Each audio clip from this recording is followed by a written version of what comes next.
All right, this is Patrick Rogers, and today we have the privilege to have Greg Glaros on the show. And Greg is the CEO of SYNEXXUS Incorporated. Welcome to the show, Greg. Hey, thanks, Patrick. Pleasure to be here. Awesome, man. So a little bit about Greg. He founded SYNEXXUS Incorporated 17 years ago after retiring from a very distinguished career in the U.S. Navy, hoorah, as a strike fighter pilot, deploying from 6 different aircraft carriers during 4 combat tours.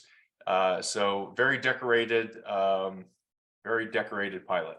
SYNEXXUS Incorporated's product spans complex system design and requirement formulation to the manufacturing of rugged data distribution systems, cybersecurity architectures, integrated systems for armored vehicles, stealth patrol ships, and industrial enterprise solutions. Their field operations span from Canada to Europe and all the way over to the Middle East and to the Indo-Pacific. Greg holds a Bachelor of Science degree in Aerospace Engineering from the U.S. Naval Academy, and a Master of Science degree in Space Systems Engineering and Electrical Engineering from the Naval Postgraduate School. He's also a graduate of the Naval War College, Wharton Aristide Institute of Executive Education, and Harvard Business School of Executive Education. He's also authored and holds numerous patents. So Greg, number one, thank you for your service, brother. Same to you. It was a privilege to serve, as you know. Absolutely, man. And to see that you're still involved with helping support our nation's security, a true patriot, just love everything about it. So before we dive into your company, what you guys are doing, which I know is amazing in your journey, what's one interesting fact that not many people might know about you, Greg? I play the bagpipes. Holy cow, no way. I've played the bagpipes since I was about 14 years old, and I've taken them with me on every tour. I brought them here when I was a plebe at the Naval Academy, and they promptly placed me on the parade field, marching my class. No way. Since then, a pipe band has been formed, and we have young men and women who are learning how to play the bagpipes here at the Naval Academy. So it's pretty cool. Very cool. So go. Yeah, right. So you actually teach playing the bagpipes at the Naval Academy right now. I do. The Alumni Association has a magazine that comes out monthly called Shipmate, and it talks about all the alumni in our history. Right. Earlier this year, they did an expose on just the history of the bagpipe corps at the Naval Academy, and wrote me into telling the details of how this started out. So I'm Greek descent. My parents came from Greece, but there's something in the water that we share with our brothers in Scotland, and it's just in my blood. And I just love playing the bagpipes. That is so cool, man. That is so cool. What would you say is the most interesting place or story that you have about playing bagpipes? Playing them on the bridge of an aircraft carrier, while in the port of the Isle of Rhodes. There for all the guests of honor that our Navy was bringing on board, and so getting to welcome them to our ship, as I've always volunteered to either be shore patrol and or give tours of the ship, because I just loved showing our pride in our Navy. So having that opportunity to do that from the Vulture's Row of one of our aircraft carriers on the Theodore Roosevelt was a great joy. That is so cool. I forgot to tell you, my brother was actually on the TR for, 15 years. Really? There is something, as you've experienced in our Navy, the commissioning crew is so crucial to the lifeblood of that ship and its future. Oh, yeah. Something that gets baked into the steel. And Theodore Roosevelt was one of those special ships, not to take anything away from any other ship in our Navy. But it was commissioning crew was by Steve Abbott, who became Four-Star Admiral Abbott, who was then the Deputy European Commander in his career, a naval aviator and a Rhodes Scholar, and he really set the mettle for that ship. So it has a great, strong legacy, and we see that in certainly if you go back to World War II, the performance of specific ships is different than others based on leadership. Right? Very cool. Have the same capabilities, but it's based on leadership. So I was privileged to be on the Theodore Roosevelt, of all things, not as a naval aviator in this case, but as a assistant navigator. Oh, okay. So I was picked up and I earned my surface warfare pin, which I wear proudly, and together with my wings of gold. So there are only a handful of us that had that opportunity to be dual qualified. Very cool. That's a whole nother world as a navigator. It really is, spending 4 hours asleep for a If you're long lucky. periods of time. 15 years younger than the captain, so my hat's off to then Captain Ron Christensen, who was an iron of a man to be able to endure what they do as commanding officers of our carriers. I don't think anyone understands the endurance and the strength that they have to have, and the fortitude in order to command one of our great carriers. It's insane. I think I don't know if I was sharing it with you or somebody else, but as you know, I was in the naval program, and we was up in Ballston Spa, and the soon to be CEOs of the carriers. Not only are these guys pilots, right? That's where they come from. In order to be a CEO of a carrier, you have to be a pilot. So they're pilots. They have a decorated career, and they've actually gone to another ship, right, to earn their SWO, and commanded another ship before the carrier. Right.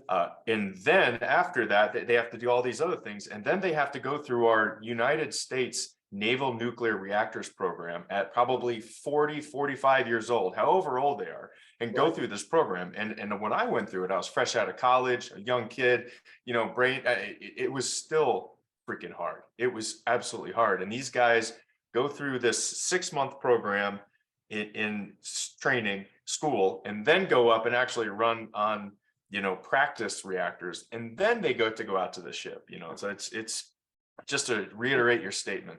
Yeah, it's a dedication beyond what most folks have an understanding. Yeah. And so having that privileged opportunity in my community, because I was an A6 pilot, transitioned to the F-18, and I didn't transition till after that tour, and I thought my career was done. But here, what the Navy was telling me is that was a golden tour for the community. Yeah. To be an assistant navigator, I relished it, I welcomed it, I embraced it, and I was thankful that the community of the surface warfare officers on board deemed me worthy to earn their warfare specialty. And it was just a joy to be able to bring up all the other officers, and we had a watch team of 5, which was unusual, but I got everybody involved, to include the JAG up there on the bridge, and wanted to share what we had up there on the bridge to be able to be an officer of the deck. So my son now is on a destroyer. He's surface warfare qualified as a lieutenant junior grade, and doing God's work now. Very cool, man. Well, thank you for sharing that. Again, thanks for your service. So let's dive into your company. Tell us about SYNEXXUS. Yeah, so SYNEXXUS, I founded it. Actually, today is our 17th anniversary.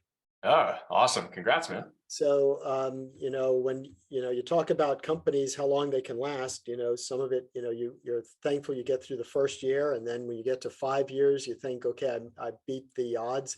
You get to 10 years and you think, oh my God, how did we get here? And here we are at 17. So the origin of SYNEXXUS was actually, it came about simply because when I was a naval officer, at the time, my children's mother had late stage cancer. My mentor, Admiral Sobrowski, died of pancreatic cancer. I got very sick, and so I had a couple of choices: is to get out of the Navy, do something different, or stay in and cause greater harm to my family, myself. So I had another great mentor, the Secretary of Defense, Donald Rumsfeld, who encouraged me to leave the service, start SYNEXXUS, and contribute back to the military organization, particularly what I observed having worked for him as a direct report in the things that we had done. And so our objective was to carry on in the civilian sector in providing the means with which soldiers could have a cockpit-like experience in their armored vehicles. Because when I was in uniform, I was sent into Iraq when we had those improvised explosive devices started to creep into our lexicon, the IEDs. And I marveled at the leadership and the bravery of the Army soldier in their Humvees with little protective armor on them, and no means to truly communicate vehicle to vehicle so they can identify a threat and coordinate their actions. So I brought with me that master's degrees that you had mentioned designed a system that I later called the electronic keel that allowed those soldiers to have, frankly, what today you'd call an iPhone experience with apps so they could access sensors and weapons and radios and coordinate their activity and share that information on the battlefield, which was the first. So that was the Wow. formation of our company. And it came out really because, during my time in Desert Storm, I was an A6 pilot. I dropped quite a few weapons, as was our squadron's mission to do. And one of the weapons we dropped was the Rockeye. And a Rockeye is a 500-pound canister bomb with about 247 bomblets in it. Our Right. base carried 22. Stick length, 1.5 miles long by 3/4 mile wide. We dropped quite a bit of those. Didn't take a concern at the time identifying where they were, but it turned out our EOD teams later went in to clear those fields, and we lost some men in those things. And so I felt an obligation to give them a system that allowed them to have the situational awareness of where things Right. were. So Right. most of our electronic keel digital backbones went into the engineering and those route clearance guys' vehicles. Man, what an awesome project. Yep, and so we did very well. We installed those in hundreds and hundreds and hundreds of systems in vehicles and with some of our allies, and that allowed us to have earned the patents that we did and to continue to build electronics that integrated enterprise systems.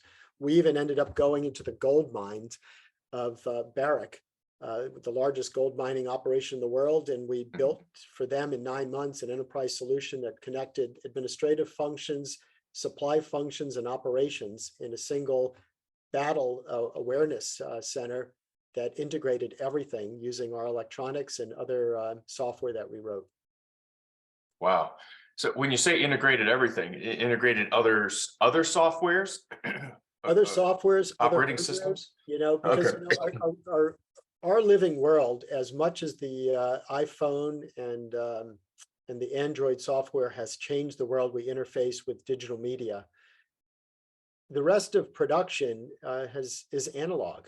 They're independent systems that don't often talk to each other. We're getting better at it. It's often called the Internet of Things, but there aren't embedded components yet that allows everything to talk to each other. So we were really a lead system integrator that tied different facets of the business together. And we didn't just digitize analog functions. We redefined what it was to access information in the most secure and most efficient manner, such as even if there was a leak somewhere, how does that information get reported?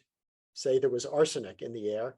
Well, there are penalties on the long length of time that it takes for you to report it. So we devised the systems, the mechanisms, the call trees, and everything that would happen automatically based on rules that would occur. I mean, folks would call that today artificial intelligence. All we did was taking the smartest people in the room and we digitized the processes in a manner that allowed them to function at a better level to handle ambiguity, which is what humans do best. Right. Absolutely. Wow, man.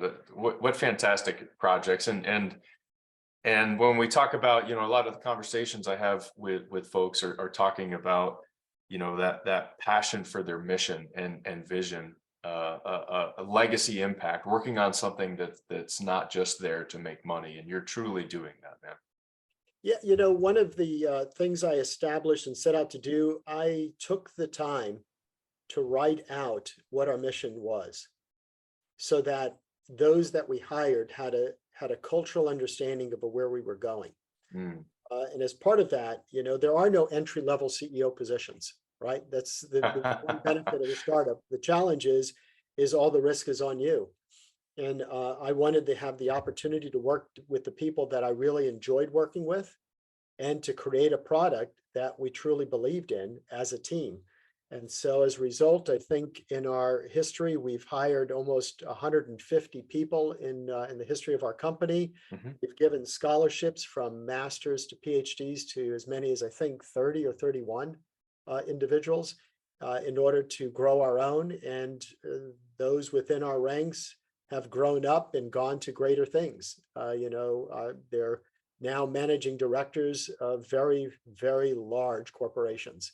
So I'm honored and blessed to have had those folks work together with me and be able to foster relationships that are lifelong. Yeah, that's fantastic. So I know that that's one of the things that you had said you're most proud of in your company is the culture of people that you've been able to build to do that. What other kinds of things do you do or have you done to create that culture? And I think you even called it like a culture of decency of respect. It really is. It's the formation, as you would recognize, being a naval officer, Mhm. to being both moral and legal. Sometimes we individuals have to make hard choices, but there is a rule set that is above our own perceptions and perspectives. So we establish early on that you're allowed to make mistakes. And not only are you allowed to make mistakes, you are required to report those mistakes so we can all work together in solving that. And does it cost the company money? Absolutely does. But if you don't have truth and confidence in sharing everything openly, frankly, exactly like we did in our fighter squadrons, you briefed, you flew, you debriefed, and those debriefs were rather brutal because it brought out exactly what each of us did. And as a result, we all got better. Right. And in my first squadron, we actually had what we called the dunce chair, that if you did something stupid, the next all officers meeting, you sat in the stool, the ready room, and Isn't that hazing? well, you tell everyone what you did. And look, Yeah. I've sat in that chair before and with Mhm. pride shared with what I did wrong. Yeah. And I took once an A6 into the transonic region, of which it was not designed to be. What does that mean? What's transonic? Well, you know, the A6 was a high subsonic aircraft, you know, below the speed of sound. Okay. And Right. then one early Saturday morning, when it was really cool in winter, the sky was blue and clear. And as a result of it being cold, the aircraft performed usually a bit better. And at 40,000 feet, when we did all the functional check flights, I looked at my bombardier navigator. We wanted to get home. It was Saturday. So I pointed the aircraft right at the ground and we went as fast as we could. The altimeter spun like a cartoon. And I went to go and pull up and the aircraft wouldn't pull up. And so I turned left and the airplane turned right. As an aerospace engineer, I knew that I was in the transonic region, which meant we had control surface reversal on aircraft not designed to do it. So I told my bombardier navigator, sure, I says, I've got it, I got it, I got it. And I slowly brought out the speed brakes so it wouldn't overstress the wings, and we got into thicker air.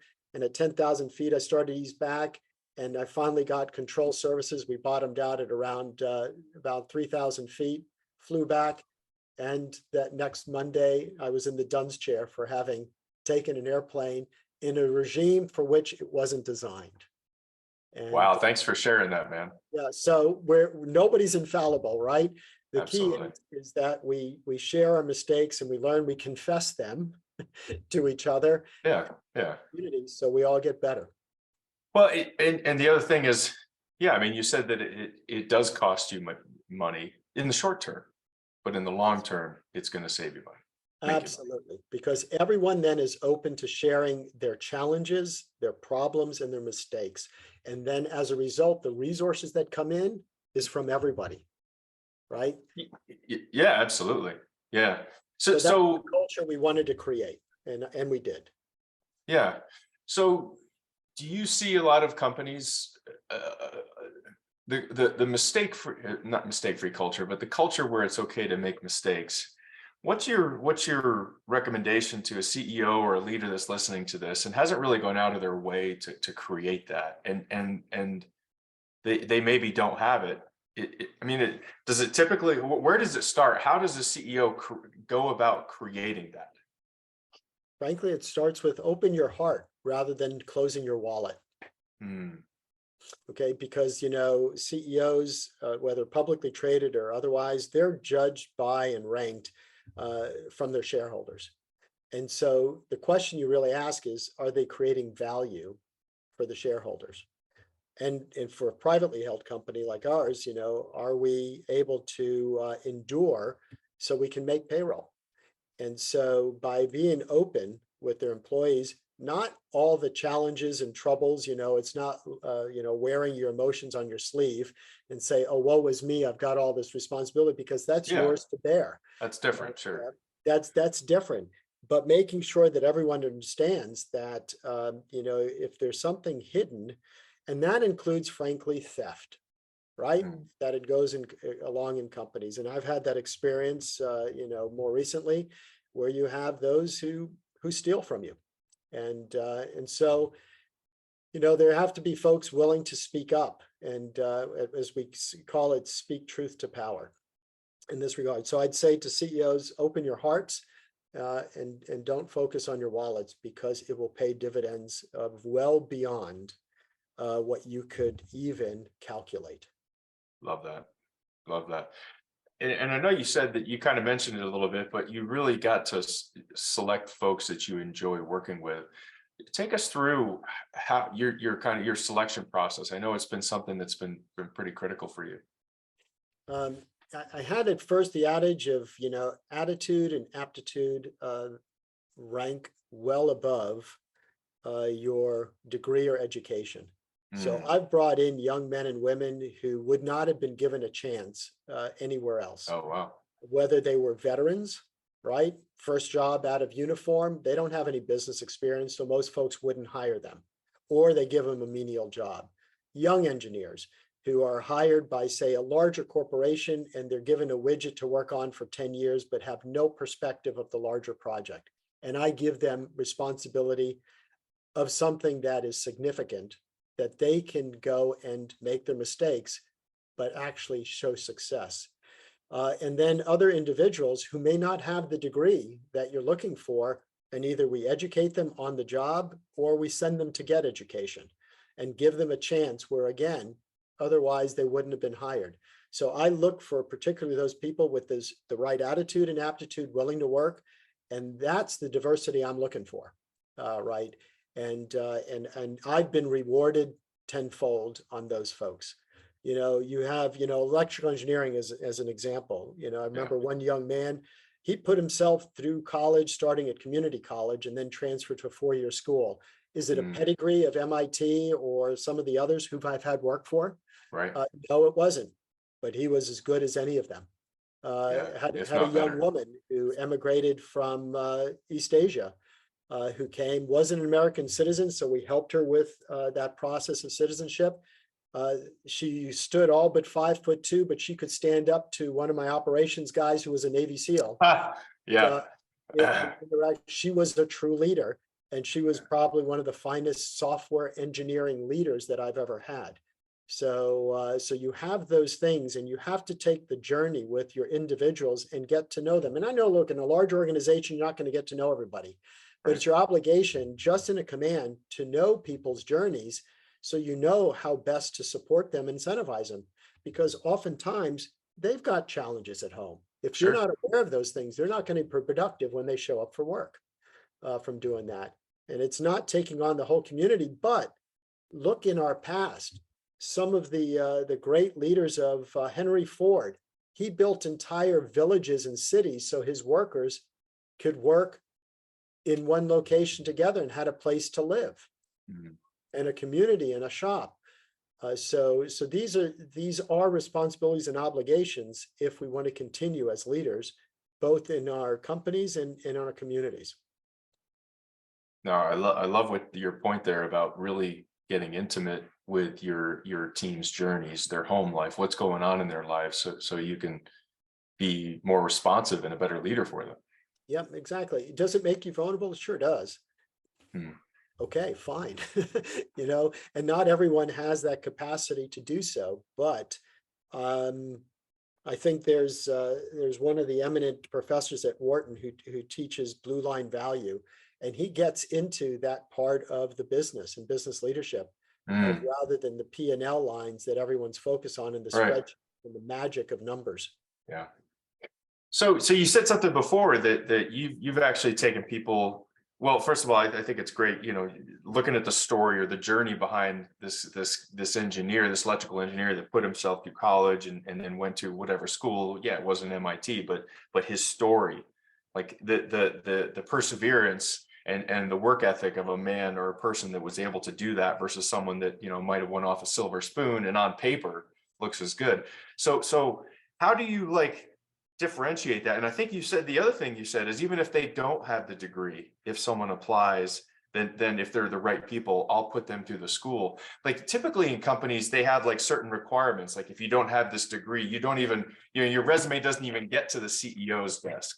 Like Right. how do you like tangibly execute that and not pull your hair out from?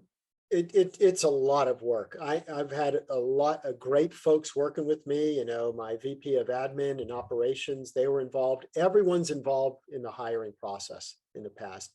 So everyone, because I want them to work together. So I'm not actually going to make the decision. I have the teams make the decision if they feel those folks have the credentials in one side, but the attitude and aptitude to work together. If there's a tiebreaker, then I'll get involved. And we've had those, you know, when we couldn't decide between two individuals in, I know 2 cases, I said, well, let's hire both. Okay, let's bring both on board and see how they work out and how it plays out from there. So it's a community engagement from which we've done that. And we've been very successful for the most part. I have shifted a little bit over the years, particularly recently, as you know, I have what I call a 1 degree of freedom, that those that I love and trust, and I have a large network, you know, if they know and trust somebody, then usually they get an entry in. So that's part of one of the cutoffs that we'll use, because, you know, anyone who just walks in off the street, you don't know who they are, You're but the taking a risk. community does, right? And as a result of that, and a lot of companies do this, you know, they do, Sure. you know, referrals from Sure. that standpoint, because they want to have those folks working together in harmony. And I do not really, I don't tolerate cliques or conflict in an organization. And so far, we've never had any of those issues. What I do implore folks to do is to work together. My door has always been open, so anyone could walk in at any given time and discuss it. Now, when they walk in, my question is, did you talk to whoever they're reporting to directly first? Right. And if that's the case, then if it isn't, I then encourage them to do that first, because it's also important for me not to undercut those with whom Sure. are responsible for certain projects, their delivery, and those individuals. Sure. You follow the chain of command. Exactly. Very cool. So I love that you call it the 1 degree of freedom. That's the first time I've heard someone actually put a name to it, and I love that automatically they get that that know, like, and trust. They get a kind of like a card coming in. That's fantastic. You had mentioned the theft thing before, and I know that this was tied to one of the things that you actually at one point you had said you were a little bit too trusting of your executive team, and this led to you actually bringing on kind of a number 2 in command. Tell us more about how that all played in for you. Yeah, I can only touch on a little bit because things are ongoing as they get investigated. But Gotcha. it is an incumbent upon every leader to make sure they have the right checks and balances in their databases, right? And when you have carte blanche access to documents that are in there, sometimes it opens up opportunity for those whose mindset is more deviant than anything I can conceive of. Because there's always someone on the outside who may seek to incentivize them and to pay them to get access to information.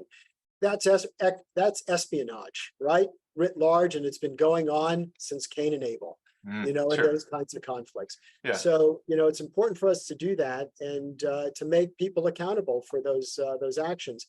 When I was at the Naval Academy, one of the things we had was the honor concept. You know, I will not lie, cheat, or steal. Right. And but it was important that also that your locker was locked, so you did not have your belongings open so that someone had the opportunity to steal, because then you yourself would be punished for leaving your things unsecured. So in some cases, you know, there's responsibility all around. And I know there are systems that some CEOs employ, which is tracking keystrokes of employees. That to me is too far from doing so. There has to be a level of trust that's garnered and earned together as a community, and responsibilities. But those things exist. We are humans, and humans, for some reason or other, find themselves in a position or a place to want to take from others that don't belong to them. So Yeah. I'll stop there at that. But, Yeah. this is 17 years of business. There have been challenges, Sure. but most of it's on the upside. COVID was a killer for us, as many businesses, Yeah. that were out there. So, but this ultimately led to you into having really putting into place a position that it sounded like you really hadn't had in place, kind of having a number two person below you in the company to kind of screen a lot of things Yep. For you. So if you would kind of tell me more about what that number two position does, and how's that really help you? Yeah, each of us come to the table with qualities. Yeah. And I have my qualities, but I also have my challenges. One of them is empathy to the nth degree, and the idealism to trust. And that was a moniker that was placed on me here at the Naval Academy. Gotcha. The last of the idealists. So it was important for me to have a number two that could provide the means to filter and to tell me no. And to challenge me on my thoughts, and we would get into agreement after a discussion of what the right path would be. So, if any CEO acts as a king, then he should be removed immediately. There is no full autonomy in that position, and you need a council of those with which you can make the best decisions. Having a great number two is critical to your opportunity as CEO. Whether or not that number two is being groomed to be number one at some point in the future, I don't know. But the fact remains is you need someone with opposite or different skills than you have, and not a yes man or yes woman, but That's rather right. someone who could give you the challenge that is needed when decisions have to be made in council. Yeah. Yeah, I love that. And many times some of the best, many times this could be like the chief operating officer or number two, 2IC they call them. But you're right. They have typically pretty opposite skills from a visionary leader. These are more people who are into the day to day, a little bit more logical thinking versus, creative. So I love that. Hey, Greg, so if you're going to hire a CEO to take the reins for your company, what's the one book that you would require he or she read before taking over for you? The why? one book without a doubt is the Bible. Mm. And that my formation, and I'd say my success, my challenges, my survival in combat is I can trace it directly to events that have happened in my life that are attributed to my Christian faith. And so I am blessed to have been baptized in the Greek Orthodox Eastern Christian tradition, but I would like to see that replacement who has the moral fortitude that comes, frankly, from a higher calling, and that's only from the Bible. Yeah. Look, there's others who would argue different faiths, and that's theirs to do. But you Sure. asked me the question, and There you so go. that's my perspective on doing that. And I will say, with part of that is part of the Orthodox faith is God's grace blows where He wills it. So we don't put judgment on others in their faith, but the morality to lead and to lead well is at the forefront of where you need to be, because decisions will be hard. And they cannot be political, which is the antithesis of morality, right? This is true. Yeah, awesome. Well, thanks for sharing that, man. I'd like to take just a couple minutes and summarize some of my key takeaways. Okay. One is in building a culture. You call it decency of respect, allowing your people to make mistakes, but at the same time requiring them to report so we can all learn, and it's investment in our future. And you said this one thing: open your heart and don't focus on your wallets.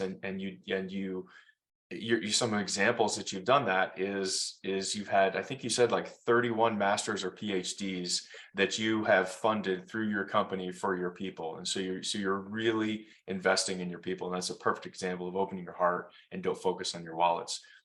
in your hiring, you're hiring for attitude and aptitude, and you're getting really intimate and close with your team members' journeys, their home life, their stories. And I love this concept of hiring people that have one degree of freedom. So people that are already in your company, you know them, and you're trusting that they know and like somebody else, so that person gets an entry in. And I think that is fantastic. And the last takeaway that we just talked about was getting that number 2 person to challenge you on your thoughts. Opposite skill sets, not a yes man or a yes woman, somebody to really challenge you on your thoughts, which is, I'm sure, very, very powerful. Yeah. Greg, if there was one takeaway that you'd really want the audience to absorb from our time together today, what would that be? Go Navy, beat Army. Yeah. All right. Love it. So yeah, we love Army every day of the year, but one, and that's usually But the one. first half. Absolutely. Yeah, absolutely. Yeah, especially in the few last years. Very cool. Greg, so we'll have a link to your LinkedIn profile on the podcast page. But if any of our listeners want to reach out and get a hold of your company, perhaps for services or interested investors, what's the best way they could do that? It'll be through the LinkedIn page. Okay, perfect. So reach out through messaging Great. there. And so I track that, and it's part of our wider network. It's the best, Fantastic. I think, business community of connecting with folks that you may never have thought to connect with in the past. Absolutely. Well, it's how we met. So it is. It's wonderful. Yeah, absolutely. Greg, thank you again for being on the show. This was fantastic. All right, Patrick, appreciate it. God You bless bet. you. Yeah. All right, Yes. bye-bye. And for the audience, please hit the like and subscribe and help us spread the word about the show and what we're doing. We're helping the next generation of leaders and CEOs be that much more successful. And with that, we'll see you in the next episode. All right. Thanks a lot. Take care. Bye-bye.